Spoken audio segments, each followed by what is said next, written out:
नमस्कार दोस्तों, आप सभी का हार्दिक स्वागत है आपके अपने चैनल सर्वोदय एजुकेशन हब में। मैं जगदीश परियार एक बार फिर हाजिर हूँ आपके सामने एक नया सेशन लेके। देखो, अपने स्टार्ट किया था प्रकाश, और प्रकाश के पहले अपने 2 पार्ट पूरे कर लिए थे। आज अपने करेंगे इसका 3rd पार्ट।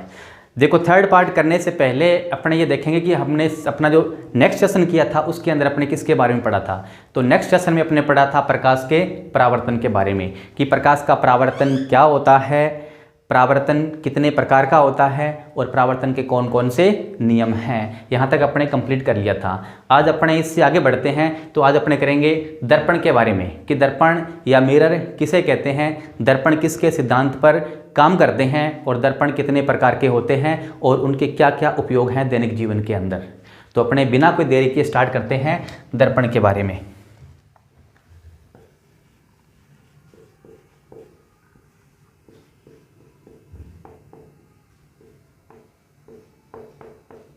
दर्पण, मिरर। अब देखो, दर्पण क्या चीज़ होती है, किसे अपने दर्पण कहते हैं।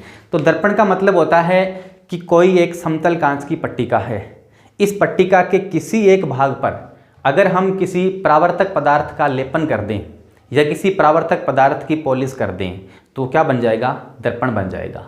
तो अपने कहते हैं कि अपने पास कोई भी एक समतल कांच की पट्टिका है। जैसे मान लो अपने पास कोई कांच की पट्टिका है, इस पट्टिका के किसी भी एक सतह पर हमने क्या कर दी, पॉलिश कर दी, तो इसका दूसरा भाग है ये क्या करेगा, प्रकाश का परावर्तन करेगा। तो क्या बन जाएगा, ये दर्पण बन जाएगा।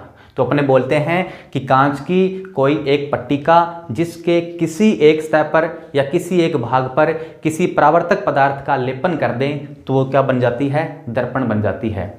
अब बात आती है कि जो दर्पण होते हैं उन दर्पणों की एक सतह पर किस पदार्थ की पॉलिश करते हैं, यानी परावर्तक पदार्थ के रूप में अपने किसका इस्तेमाल करते हैं। तो जो परावर्तक पदार्थ हैं उसके रूप में अपने इस्तेमाल करेंगे सिल्वर का। या तो अपने सिल्वर का इस्तेमाल कर सकते हैं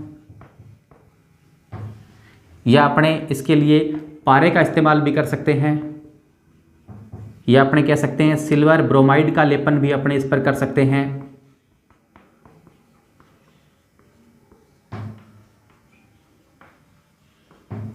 और या अपने सिल्वर नाइट्रेट का इस्तेमाल भी कर सकते हैं।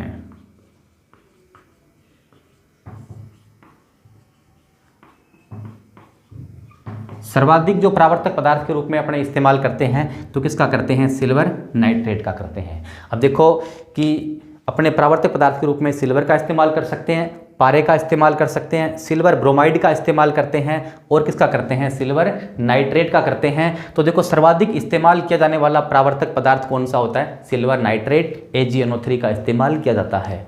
अब बात आती है दर्पण जो होते हैं वो किसके सिद्धांत पे काम करते हैं, दर्पणों का सिद्धांत क्या होता है। तो दर्पण जो होते हैं उनका सिद्धांत होता है प्रकाश का परावर्तन। तो ये प्रश्न भी आपसे पूछा जा सकता है कि दर्पण किसके सिद्धांत पे काम करते हैं। तो दर्पण काम करते हैं प्रकाश के परावर्तन के सिद्धांत पर। तो उनका सिद्धांत होगा प्रकाश का परावर्तन। तो अपने कहते हैं दर्पण प्रकाश के परावर्तन के सिद्धांत पर काम करते हैं। बहुत इंपॉर्टेंट प्रश्न है, ये आपको पता होना चाहिए। चलो अब अपने लिखना स्टार्ट करते हैं। पहले इतना लिख लेते हैं फिर बढ़ते हैं आगे। तो आप हेडिंग लगाइए दर्पण मिरर, और इसमें लिखिए कांच की पट्टिका पर, कांच की पट्टिका पर परावर्तक पदार्थ जैसे सिल्वर, ब्रैकेट में करो Ag, कोमा पारा, ब्रैकेट में लिखो Hg, comma silver bromide, bracket में करो AgBr, तथा सिल्वर नाइट्रेट AgNO3 की पॉलिश करने पर दर्पण प्राप्त होता है। कांच की पट्टिका पर परावर्तक पदार्थ जैसे सिल्वर, पारा, सिल्वर ब्रोमाइड, सिल्वर नाइट्रेट का लेपन या पॉलिश करने पर दर्पण प्राप्त होता है। अब इसके बाद लिखो सिद्धांत, नेक्स्ट लाइन से लिखो सिद्धांत। और सिद्धांत में लिखो प्रकाश का परावर्तन। सिद्धांत है प्रकाश का परावर्तन।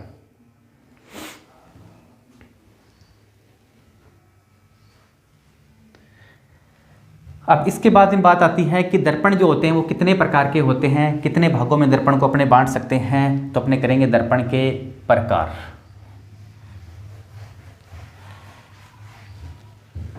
नेक्स्ट आप हेडिंग लगाओगे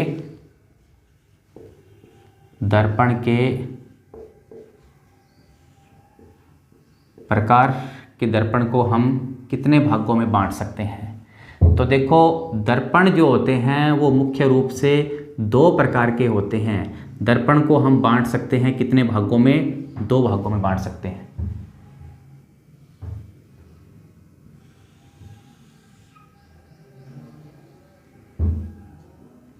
कितने टाइप होते हैं दर्पण के, दर्पण के दो टाइप होते हैं, दो भागों में अपने इसको बांट सकते हैं।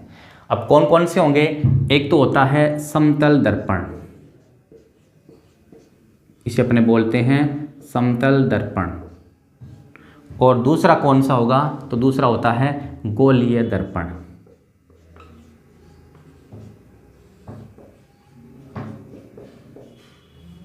क्लियर ये बात कि दर्पण दो प्रकार के होते हैं, समतल दर्पण और गोलीय दर्पण।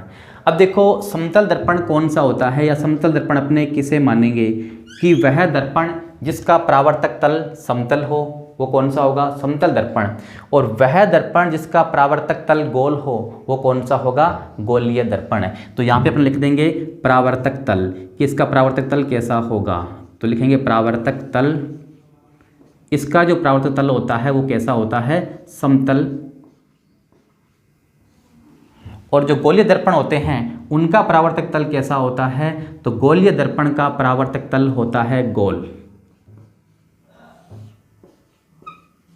इसका परावर्तक तल होता है गोलीय, या गोल बोल दो, गोलीय होगा। अब इसके बाद बात आती है कि गोलीय दर्पण जो होते हैं वो आगे कितने प्रकार के होते हैं। तो गोलीय दर्पण भी आगे दो प्रकार के होते हैं। गोलीय दर्पणों को हम बांट सकते हैं आगे दो भागों में, और इसके दो भाग कौन कौन से होते हैं, इसमें एक तो आते हैं उत्तल दर्पण और दूसरे आते हैं इसमें अवतल दर्पण। तो इसको अपन डिवाइड कर सकते हैं। सबसे पहले देखो इसमें आएगा उत्तल दर्पण, और दूसरा इसमें आता है, इसको अपने कहते हैं अवतल दर्पण। तो गोलीय दर्पण जो होते हैं वो भी आगे दो प्रकार के होंगे, उत्तल दर्पण और दूसरा कौन सा होता है, अवतल दर्पण होता है।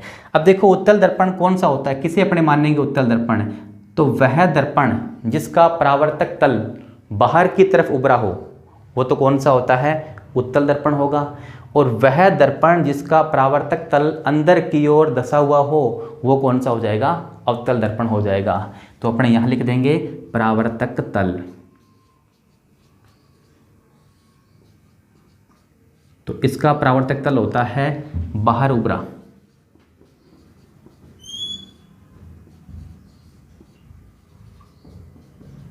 बाहर की ओर उभरा रहता है, तो वो दर्पण कौन सा होता है, उत्तल दर्पण होता है।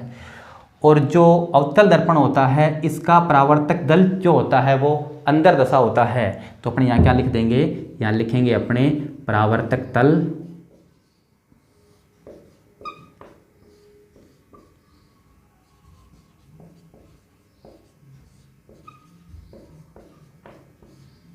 अंदर दशा, यानी इसका परावर्तक तल अंदर दशा रहता है और इसका परावर्तक तल है वो बाहर उभरा रहता है।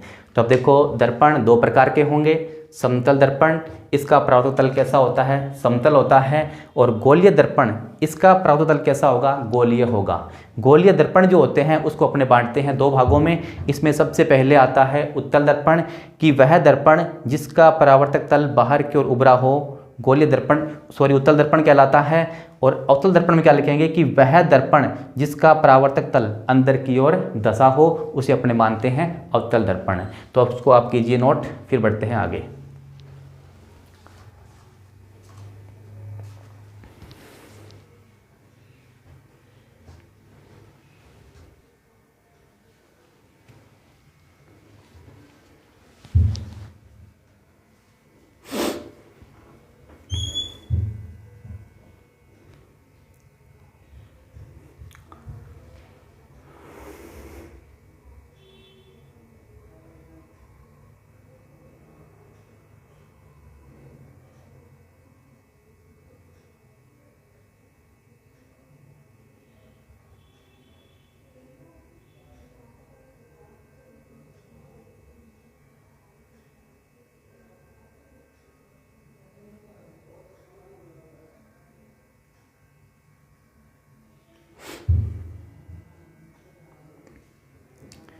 चलो अब अपने बढ़ते हैं आगे और अब अपने करेंगे सबसे पहले समतल दर्पण के बारे में कि समतल दर्पण क्या होते हैं, क्या इनके उपयोग हैं और इसके द्वारा प्रतिबिंब कैसा बनेगा, प्रतिबिंब का आकार क्या होता है और प्रतिबिंब कहाँ बनता है। फिर अपने लेंगे उत्तल दर्पण को कि उत्तल दर्पण किस टाइप के होते हैं और उत्तल दर्पण जो होता है उससे बनने वाला प्रतिबिंब कैसा होगा और दैनिक जीवन में क्या उपयोग हैं। फिर अपने करेंगे अवतल दर्पण को लेके। तो सबसे पहले अपने करते हैं समतल दर्पण के बारे में।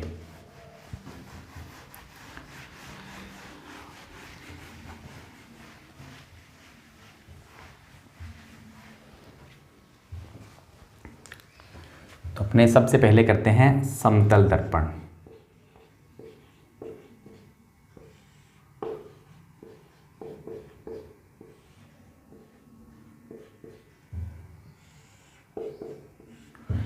अब बात आती है कि समतल दर्पण क्या चीज़ होता है, समतल दर्पण किसे कहते हैं। तो समतल दर्पण का मतलब होता है कि कोई एक प्लेन या समतल कांच की पट्टिका है, इस पट्टिका के किसी एक भाग पर हमने सिल्वर नाइट्रेट की पॉलिश कर दी तो क्या बन जाएगा वो समतल दर्पण।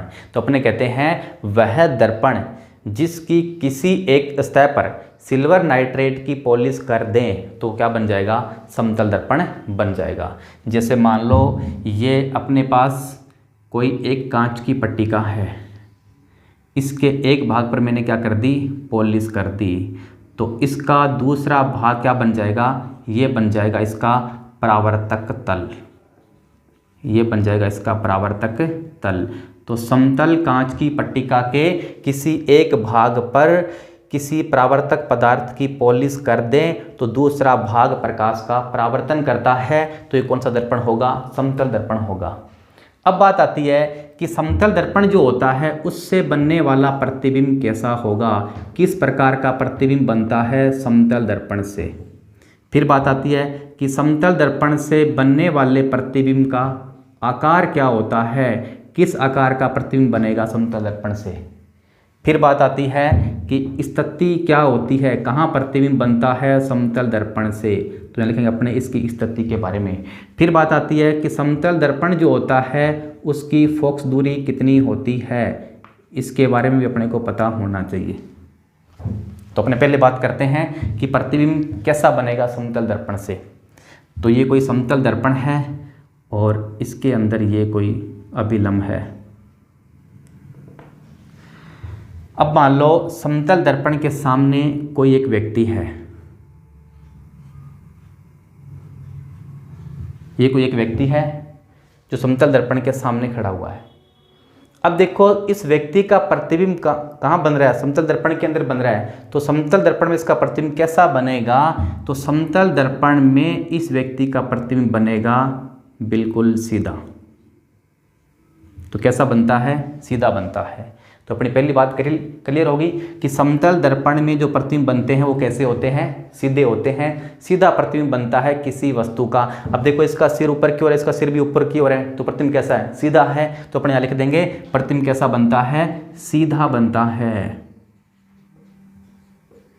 और जो प्रतिबिंब सीधा बनता है वो सदैव कैसा होता है, आभासी होता है। तो अपने क्या लिख देंगे, प्रतिबिंब सीधा व आभासी।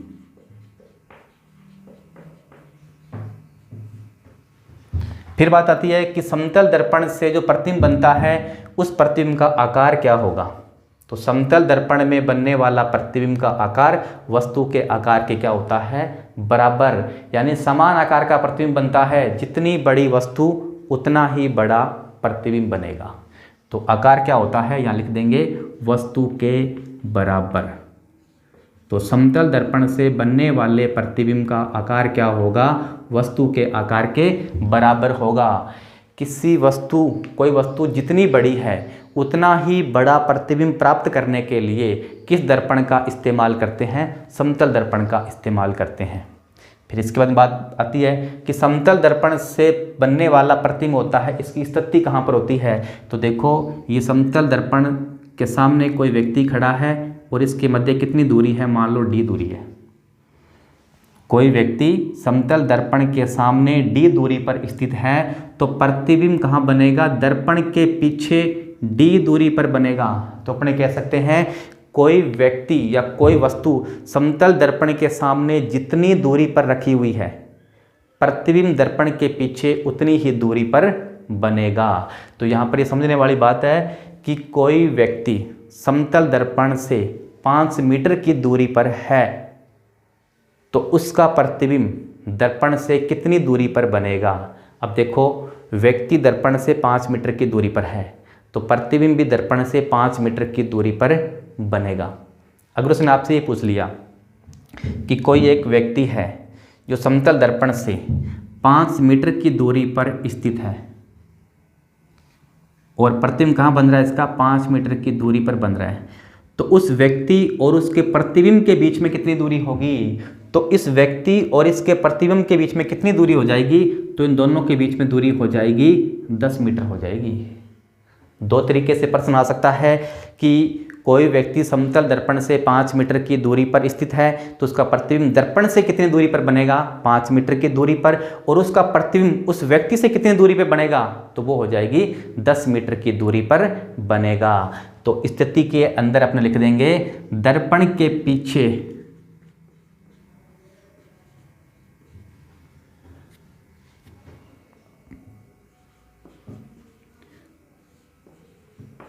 उतनी दूरी पर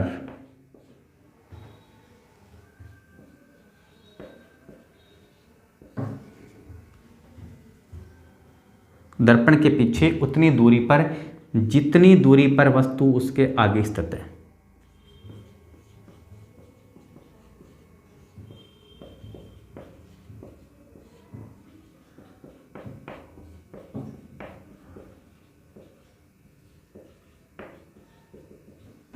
यानी स्थिति कहाँ हो जाएगी, दर्पण के पीछे उतनी दूरी पर जितनी दूरी पर वस्तु उसके आगे स्थित है, ये बनेगा प्रतिबिंब। फिर बात आती है कि समतल दर्पण से जो प्रतिबिंब बनता है उसकी फोकस दूरी क्या होती है, या समतल दर्पण की फोकस दूरी क्या होती है।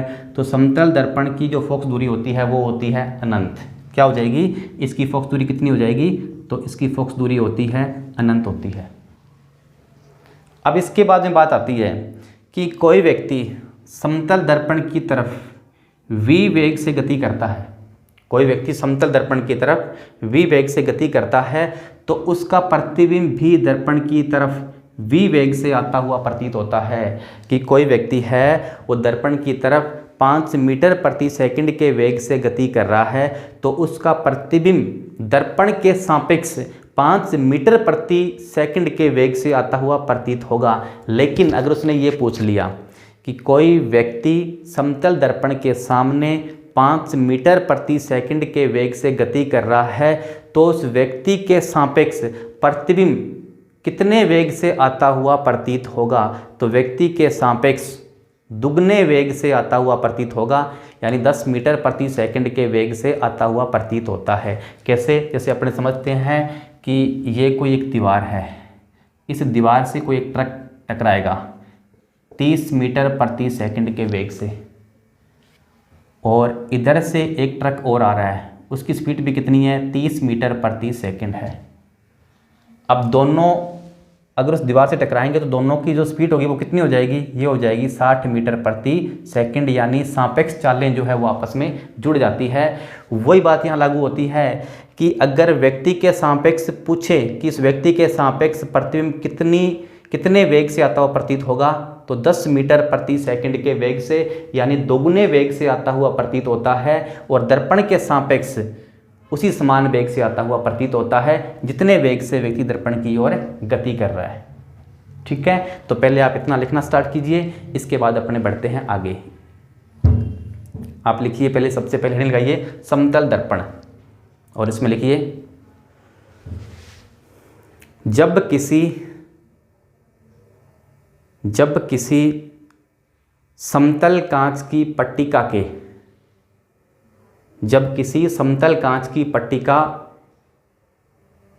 की एक सतह पर किसी परावर्तक पदार्थ की पॉलिश कर दें तो वह समतल दर्पण बन जाता है। जब किसी कांच की पट्टिका की एक सतह पर किसी परावर्तक पदार्थ की पॉलिश कर दें तो वह समतल दर्पण बन जाता है।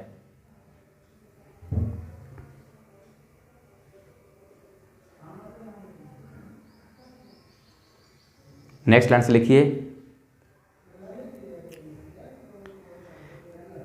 इसमें लिखिए समतल दर्पण में वस्तु का प्रतिबिंब, समतल दर्पण में वस्तु का प्रतिबिंब सीधा व आभासी बनता है। समतल दर्पण में वस्तु का प्रतिबिंब सीधा व आभासी बनता है तथा प्रतिबिंब का आकार वस्तु के आकार के बराबर होता है। तथा प्रतिबिंब का आकार वस्तु के आकार के बराबर होता है।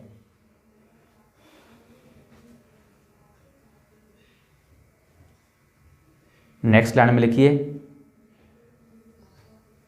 समतल दर्पण में किसी वस्तु का प्रतिबिंब, समतल दर्पण में किसी वस्तु का प्रतिबिंब दर्पण से उतनी दूरी पर पीछे की ओर बनता है। दर्पण से उतनी दूरी पर पीछे की ओर बनता है जितनी दूरी पर वस्तु उसके आगे रखी हुई है। जितनी दूरी पर वस्तु उसके आगे रखी हुई है।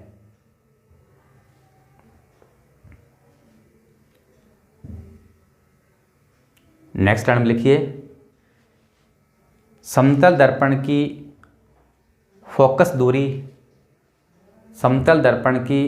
दूरी अनंत होती है। समतल दर्पण की फोकस दूरी अनंत होती है।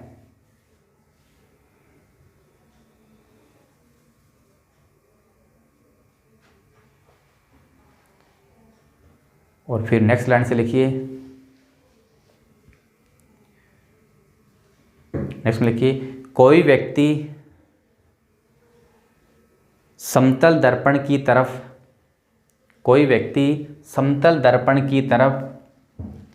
v वेग से गति करता है।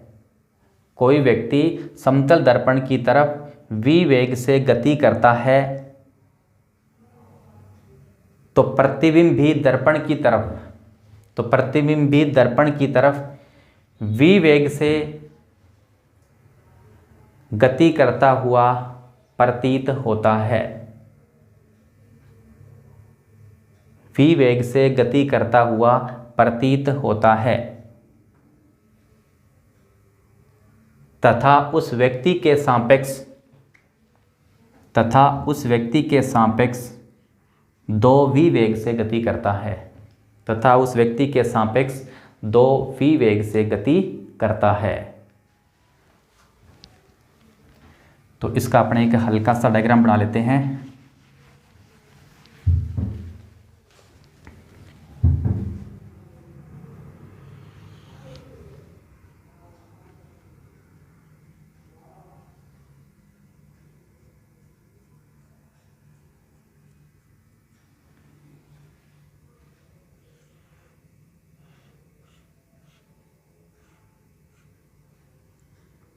ये कोई व्यक्ति है जो दर्पण की तरफ v वेग से गति कर रहा है और यहाँ पर बन रहा है इसका प्रतिबिंब।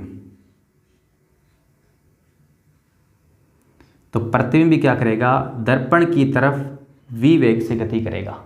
जितने वेग से व्यक्ति दर्पण की ओर गति कर रहा है उतने वेग से उसका प्रतिबिंब भी दर्पण की ओर गति करेगा। लेकिन इस व्यक्ति के सापेक्ष जो प्रतिबिंब है वो कितने वेग से गति करेगा, 2v वेग से, यानी दुगने वेग से गति करता है।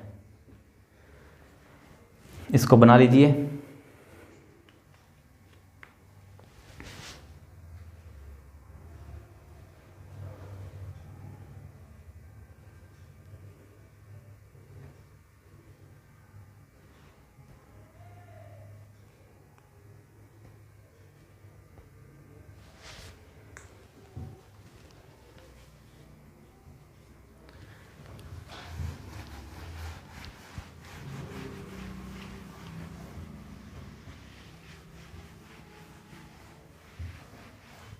तो अब आप लिखिए 2 क्वेश्चन। सबसे पहले लिखिए, आप लिखिए कोई व्यक्ति समतल दर्पण के सामने 3 मीटर की दूरी पर खड़ा है। कोई व्यक्ति समतल दर्पण के सामने 3 मीटर की दूरी पर खड़ा है, तो उस व्यक्ति और उसके प्रतिबिंब के बीच में, तो उस व्यक्ति और उसके प्रतिबिंब के बीच में कितनी दूरी होगी? तो उस व्यक्ति और उसके प्रतिबिंब के बीच में कितनी दूरी होगी, यानी इस क्वेश्चन के अंदर हमें यह बताना है कि कोई व्यक्ति समतल दर्पण के सामने 3 मीटर की दूरी पर खड़ा है और उस व्यक्ति का दर्पण के पीछे प्रतिबिंब बन रहा है, तो उस व्यक्ति और उसके प्रतिबिंब के बीच में कुल दूरी कितनी होगी? तो कितनी होगी दूरी? तो इनके बीच में दूरी होगी 6 मीटर होगी, क्योंकि ये आपने अभी किया था कि समतल दर्पण है जैसे मान लो, और इस समतल दर्पण के सामने कोई व्यक्ति खड़ा हुआ है और इस व्यक्ति और दर्पण के मध्य दूरी कितनी है? उन्होंने दी है 3 मीटर। 3 मीटर की दूरी पर है, तो हमें पता है कि जितनी दूरी पर व्यक्ति दर्पण के सामने खड़ा है उतनी दूरी पर पीछे की ओर प्रतिबिंब क्या बनेगा? प्रतिबिंब बनेगा। तो यहाँ पर क्या बना है? इस व्यक्ति का प्रतिबिंब बना है। तो हमें पूछा है कि इस व्यक्ति और इसके प्रतिबिंब के बीच में दूरी क्या होगी? तो दोनों जुड़ जाएंगे, तो कितनी हो जाएगी? ये 6 मीटर हो जाएगी। अब लिखिए क्वेश्चन नंबर 2, और इसमें लिखिए कोई व्यक्ति समतल दर्पण की तरफ 5 मीटर प्रति सेकंड के वेग से गति करता है। कोई व्यक्ति समतल दर्पण की तरफ 5 मीटर प्रति सेकंड के वेग से गति करता है, तो उसका प्रतिबिंब दर्पण की तरफ किस वेग से गति करेगा? तो उस व्यक्ति का प्रतिबिंब दर्पण की तरफ किस वेग से गति करेगा? तो अब देखो कि कोई व्यक्ति जो है वो दर्पण की तरफ गति कर रहा है, कितने वेग से? 5 मीटर प्रति सेकंड के वेग से गति कर रहा है, तो उसका प्रतिबिंब भी दर्पण की तरफ कितने वेग से गति करेगा? 5 मीटर प्रति सेकंड के वेग से गति करेगा। कि जितने वेग से व्यक्ति दर्पण की ओर गति कर रहा है उतने ही वेग से प्रतिबिंब भी क्या करेगा? दर्पण की ओर गति करेगा। तो इसका आंसर हो जाएगा 5 मीटर प्रति सेकंड।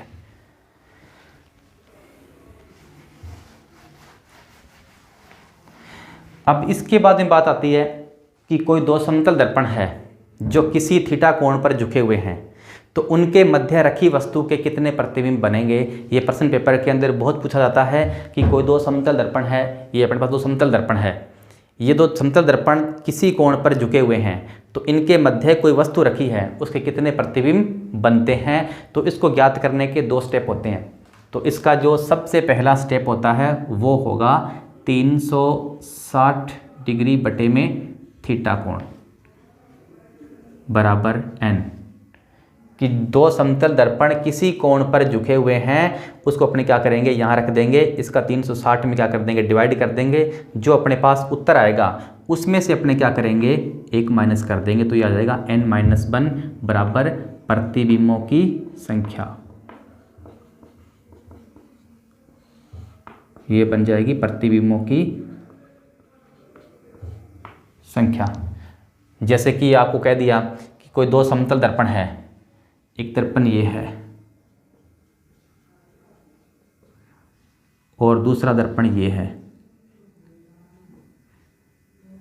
ये दोनों दर्पण एक दूसरे के साथ 30 डिग्री के कोण पर झुके हुए हैं। इन दोनों के मध्य 30 डिग्री का कोण है और इनके मध्य कोई वस्तु रखी हुई है। इस वस्तु के कितने प्रतिबिंब बनेंगे? तो अपने कैसे ज्ञात करेंगे? तो सबसे पहला स्टेप क्या है इसका? सबसे पहला स्टेप हो जाएगा कि अपने क्या करेंगे? 360 बटे में थीटा है, यहाँ पे अपने थीटा का मान रख देंगे, तो ये आ जाएगा 30 डिग्री। तो ये कितना आ जाएगा? ये आ जाएगा 12, यानी यहाँ पर n की वैल्यू कितनी आ गई? 12 आ गई। और सेकंड स्टेप में हम क्या करेंगे, सेकंड स्टेप में जो 12 है उसमें से 1 कर देंगे माइनस, तो कितने आ जाएंगे 11, यानी कितने प्रतिबिंब बनेंगे इसके 11 प्रतिबिंब बनेंगे। तो कुछ भी अगर आपसे पूछ लिया जाए कि दो दर्पण किसी कोण पर झुके हुए हैं, उनके मध्य रखी वस्तु के कितने प्रतिबिंब बनेंगे, तो इसके 2 स्टेप हैं। सबसे पहला स्टेप तो हो जाएगा 360 बटे में थीटा, इससे अपने पास n वैल्यू आई है और जो n वैल्यू आई है इसमें से हम 1 माइनस कर देंगे तो क्या आ जाएगी, प्रतिबिंबों की संख्या आ जाएगी। अगर उसने आपसे ये पूछ लिया कि दो समतल दर्पण एक दूसरे के समांतर रखे हुए हैं इस प्रकार से, और फिर कह दिया कि इनके मध्य रखी वस्तु के कितने प्रतिबिंब बनेंगे, अगर दो समतल दर्पण एक दूसरे के समांतर रखे हुए हैं तो इनके मध्य रखी वस्तु के प्रतिबिंब कितने बनेंगे, अनंत बनेंगे। ये कितने हो जाएंगे कि अनंत प्रतिबिंब बनेंगे इसके। तो आप लिखिए इसके अंदर, इसमें लिखिए दो समतल दर्पण एक दूसरे से, दो समतल दर्पण एक दूसरे से थीटा कोण पर झुके हुए हैं। दो समतल दर्पण एक दूसरे से थीटा कोण पर झुके हुए हैं, तो उनके मध्य रखी वस्तु के, उनके मध्य रखी वस्तु के प्रतिबिंबों की संख्या ज्ञात करना, उनके मध्य रखी वस्तु के प्रतिबिंबों की संख्या ज्ञात करना। और इसमें आप सबसे पहला स्टेप ये उतारिए, ये लिखिए नंबर 1 स्टेप लगाकर 360 बटे में थीटा बराबर n, सबसे पहले ये लिखोगे और उसके बाद आप लिखोगे सेकंड स्टेप n-1 बराबर प्रतिबिंबों की संख्या। इन दोनों स्टेप से हम ज्ञात कर लेंगे कि कुल कितने प्रतिबिंब बनते हैं।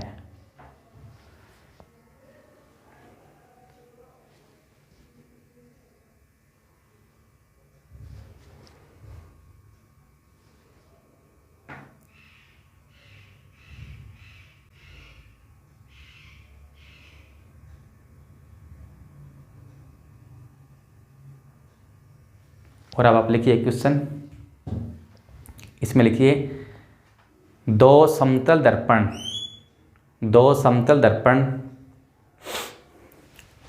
एक दूसरे से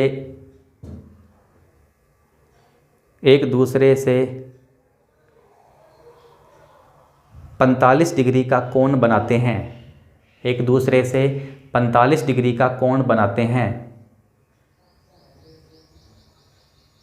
तो उनके मध्य रखी वस्तु के, तो उनके मध्य रखी वस्तु के, तो उनके मध्य रखी वस्तु के कितने प्रतिबिंब बनेंगे।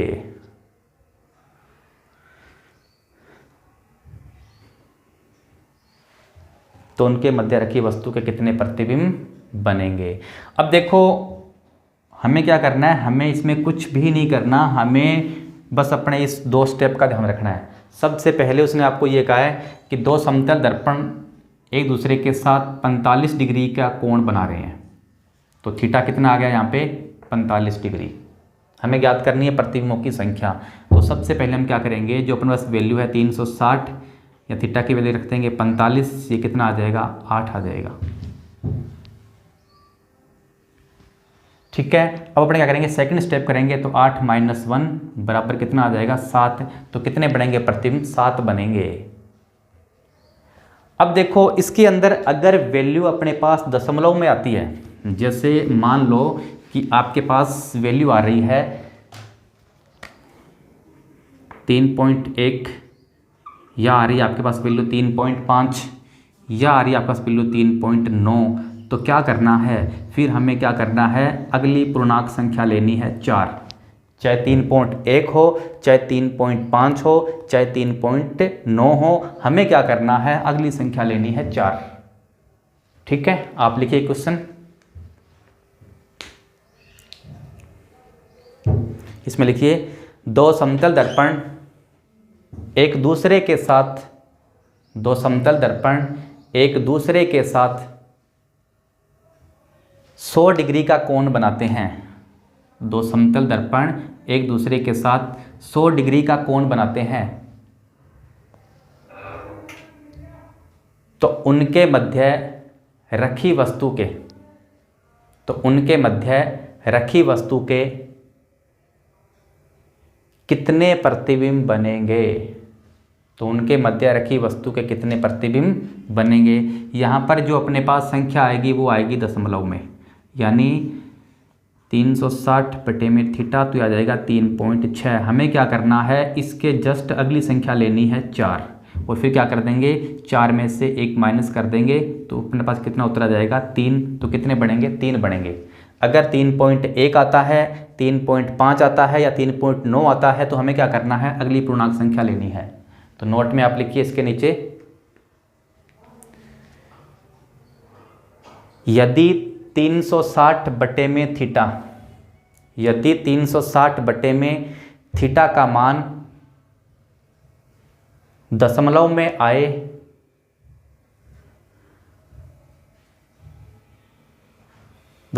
आए तो अगली पूर्ण संख्या को ही n मानना है। तो अगली पूर्ण संख्या को ही n मानना है। फिर उतार लो, जैसे 3.1 आ रहा है या 3.5 आ रहा है या 3.9 आ रहा है, हमें कितना मानना है, इसको 4 मानना है। इसी प्रकार अगर 5.1 आता है, 5.2 आता है तो हमें कितनी लेनी है वैल्यू, आगे 6 लेनी है। इसको नोट कीजिए।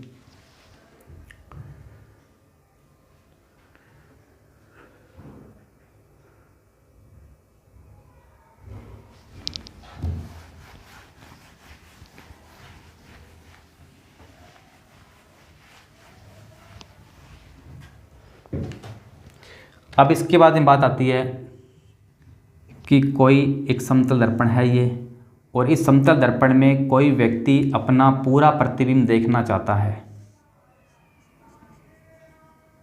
इस दर्पण में कोई व्यक्ति अपना पूरा प्रतिबिंब देखना चाहता है तो प्रतिबिंब की न्यूनतम लंबाई कितनी होनी चाहिए। अगर किसी व्यक्ति को समतल दर्पण में अपना पूरा प्रतिबिंब देखना है तो दर्पण की न्यूनतम लंबाई उस व्यक्ति की लंबाई से आधी होनी चाहिए, फिर हम उसने पूरा प्रतिबिंब देख सकते हैं। अगर ये प्रश्न आपसे आ जाए कि कोई व्यक्ति जिसकी लंबाई h है समतल दर्पण में अपना पूरा प्रतिबिंब देखना चाहता है तो दर्पण की लंबाई कितनी होनी चाहिए, आपको ऑप्शन देगा वो सबसे पहला h, सेकंड ऑप्शन देगा आपको 2h, थर्ड ऑप्शन देगा आपको hy2 और फोर्थ देगा इनमें से कोई नहीं। तो इसमें कितनी होनी चाहिए, तो इसमें होनी चाहिए hy2, यानी दर्पण की न्यूनतम लंबाई कम से कम कितनी होनी चाहिए, आधी होनी चाहिए, तभी हम उस वस्तु का पूरा प्रतिबिंब दर्पण में देख सकते हैं। अगर उसने आपसे पूछ लिया कि कोई व्यक्ति, उसके सामने वाली दीवार पर कोई समतल दर्पण लगा हुआ है और वो व्यक्ति अपने पीछे की दीवार का पूरा प्रतिबिंब उस दर्पण में देखना चाहता है तो दर्पण की न्यूनतम लंबाई कितनी होनी चाहिए, तो दर्पण की न्यूनतम लंबाई होनी चाहिए hy3, यानी 1/3 होनी चाहिए, फिर ही हम उसका प्रतिबिंब पूरा देख सकते हैं। जैसे कि आपको दे दिया कि कोई एक व्यक्ति है, वो अपने सामने वाली दीवार पर लगे समतल दर्पण में पीछे की दीवार जिसकी लंबाई 9 मीटर है उसका पूरा प्रतिबिंब देखना चाहता है तो दर्पण की न्यूनतम लंबाई कितनी होनी चाहिए, तो उसकी न्यूनतम लंबाई 3 मीटर होनी चाहिए। तो आप नोट में लिखिए, नोट में आप लिखो,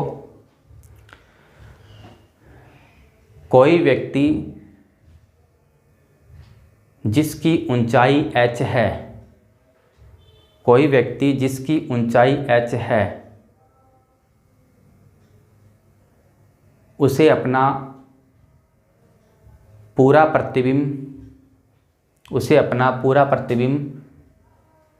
समतल दर्पण में देखने के लिए, उसे अपना पूरा प्रतिबिंब समतल दर्पण में देखने के लिए दर्पण की न्यूनतम लंबाई hy2 अर्थात आधी होनी चाहिए, hy2 अर्थात आधी होनी चाहिए।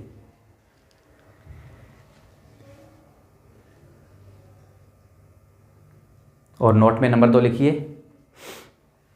एक व्यक्ति किसी कमरे में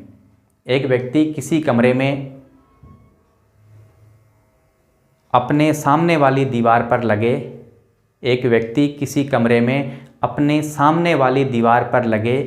समतल दर्पण में अपने पीछे की दीवार का पूरा प्रतिबिंब देखना चाहता है तो दर्पण की न्यूनतम लंबाई hy3 होनी चाहिए। दर्पण की न्यूनतम लंबाई hy3 होनी चाहिए।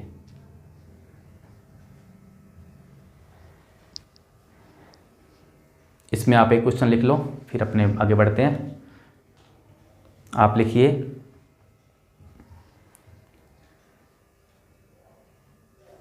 कोई एक व्यक्ति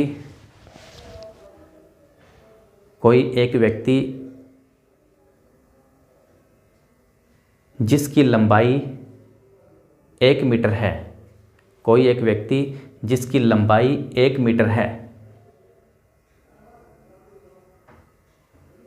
उसे समतल दर्पण में अपना पूरा प्रतिबिंब देखने के लिए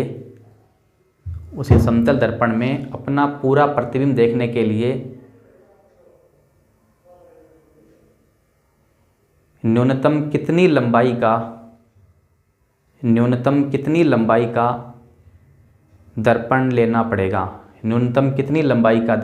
पड़ेगा। अब देखो, कोई व्यक्ति है जिसकी लंबाई 1 मीटर है, उसे समतल दर्पण में अपना पूरा प्रतिबिंब देखना है, तो दर्पण की न्यूनतम लंबाई कितनी मानते हैं अपने? आधी मानते हैं। तो कितनी हो जाएगी यहाँ पे हो जाएगी 0.5 मीटर, यानी कम से कम लंबाई कितनी होनी चाहिए उसकी? आधी होनी चाहिए। अपने कह सकते हैं 1/2 मीटर होनी चाहिए, फिर वो उसका पूरा प्रतिबिंब उस दर्पण में देख सकता है।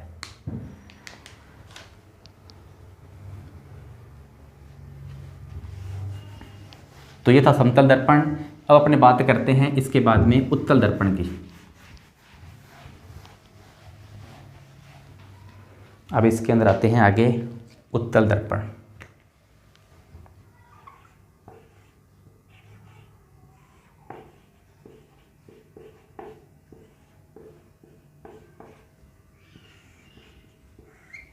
कन्वेक्स मिरर या अपने कहते हैं उत्तल दर्पण।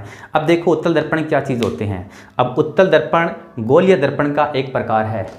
तो इसके अंदर देखो कि अपने कैसे बनाएंगे कि वह दर्पण जिसकी उभरी हुई सतह या बाहर की ओर निकला हुआ भाग परावर्तक का काम करता है, वो कौन सा दर्पण होता है? उत्तल दर्पण होता है। तो हमने क्या कर दिया, इसका जो भीतर दसा हुआ भाग है इस पर हमने कर दी किसी पदार्थ की पॉलिश कर दी। तो इसका जो बाहर की तरफ उभरा हुआ भाग है ये किस रूप में काम करेगा? ये काम करेगा परावर्तक तल के रूप में। तो वह दर्पण जिसका बाहर की तरफ उभरा हुआ भाग परावर्तक तल के रूप में काम करता है उसे अपने कहते हैं उत्तल दर्पण। अब बात आती है कि उत्तल दर्पण से जो प्रतिबिंब बनता है वो प्रतिबिंब कैसे होंगे। तो उत्तल दर्पण से जो प्रतिबिंब बनते हैं वो होते हैं सदैव आभासी व सीधे, यानी इनसे जो प्रतिबिंब बनेगा वो आभासी होगा और कैसा होगा? सीधा होगा। और प्रतिबिंब का जो आकार होगा वो कैसा होगा? वस्तु के आकार से छोटा होता है। तो अपने ये कहते हैं कि किसी वस्तु का छोटा प्रतिबिंब प्राप्त करने के लिए किस दर्पण का इस्तेमाल करेंगे? उत्तल दर्पण का इस्तेमाल करते हैं। इससे पहले अपने समतल दर्पण किया था। तो समतल दर्पण में जो प्रतिबिंब बनता है उसका आकार वस्तु के आकार के बराबर होता है। तो देखो, किसी वस्तु का प्रतिबिंब उस वस्तु के आकार के बराबर प्राप्त करना है तो किसका इस्तेमाल करते हैं? समतल दर्पण का। और कोई वस्तु है उसके बड़े प्रतिबिंब को छोटा करके देखना है तो अपने किसका इस्तेमाल करेंगे? उत्तल दर्पण का इस्तेमाल करते हैं। अब बात आती है कि उत्तल दर्पण जो है उसका दैनिक जीवन में क्या उपयोग है। तो उत्तल दर्पण का सबसे पहला उपयोग होता है वाहनों के जो साइड मिरर होते हैं, पार्श्व दृश्य दर्पण होते हैं, या पीछे का दृश्य देखने के लिए जो पश्च दृश्य दर्पण होते हैं, उसके अंदर कौन सा दर्पण होता है? उत्तल दर्पण होता है। दूसरा इसका इस्तेमाल करते हैं अपने कैमरे के अंदर। तो कैमरे के अंदर कौन सा दर्पण लगा होता है? कैमरे के अंदर उत्तल दर्पण लगा होता है। इसके अलावा सड़कों के ऊपर जो परावर्तक लैंप होते हैं, उन परावर्तक लैंपों के अंदर अपने किसका इस्तेमाल करते हैं? उत्तल दर्पण का इस्तेमाल करते हैं। तो आप लिखिए इसके अंदर, हेडिंग लगाइए आप उत्तल दर्पण।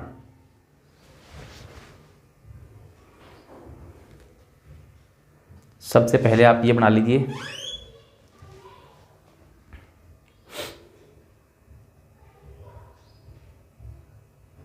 ये बनाइए सबसे पहले आप।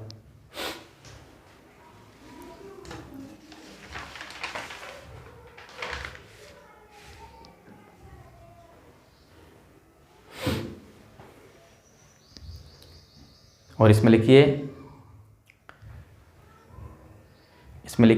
वह दर्पण जिसके भीतर दसे भाग पर, वह दर्पण जिसके भीतर दसे भाग पर परावर्तक पदार्थ की पॉलिश कर दे, वह दर्पण जिसके भीतर दसे भाग पर परावर्तक पदार्थ की पॉलिश कर दे, तो उसका उभरा हुआ भाग परावर्तक तल के रूप में काम करता है। तो उसका उभरा हुआ भाग परावर्तक तल के रूप में काम करता है।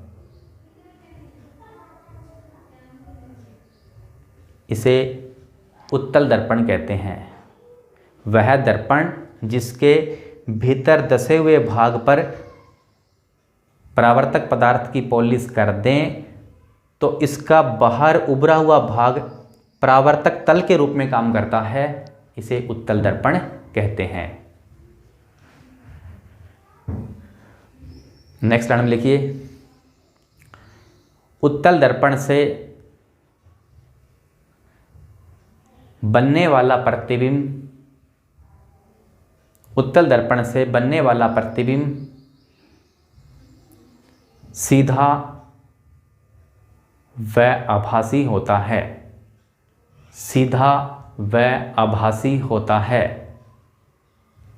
उत्तल दर्पण से बनने वाला प्रतिबिंब सीधा व आभासी होता है तथा उसका आकार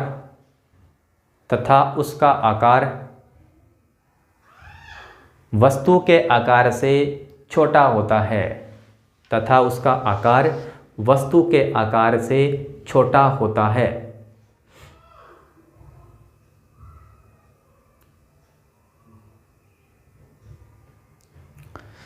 अब इसके बाद नोट लिखिए। नोट में लिखिए, किसी बड़े प्रतिबिंब को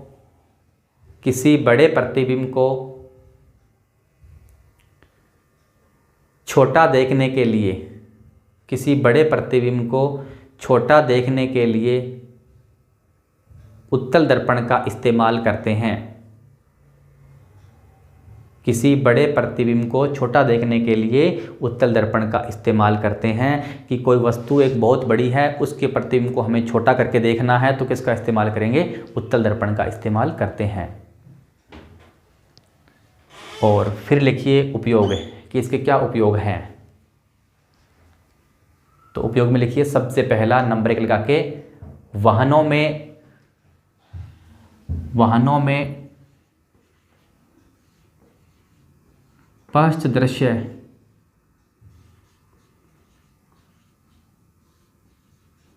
व पार्श्व दृश्य यानी साइड मिरर के रूप में इस्तेमाल करते हैं। वाहनों में पश्च दृश्य व पार्श्व दृश्य दर्पण के रूप में इस्तेमाल करते हैं।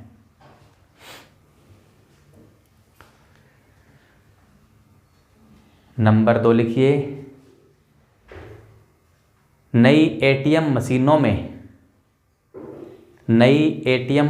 में सुरक्षा की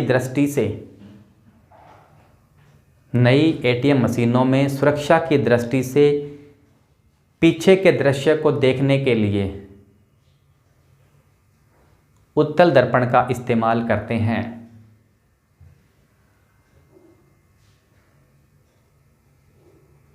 नंबर 3 लिखिए कैमरे में। नंबर 3 लिखिए कैमरे में। और नंबर 4 लिखिए सड़कों पर लगे परावर्तक लैंपों में। सड़कों पर लगे परावर्तक लैंपों में। सड़कों पर लगे परावर्तक लैंपों में। तो आज के सेशन को अपने यहीं देते हैं विराम और मिलते हैं कल एक नए सेशन के साथ। धन्यवाद सभी को।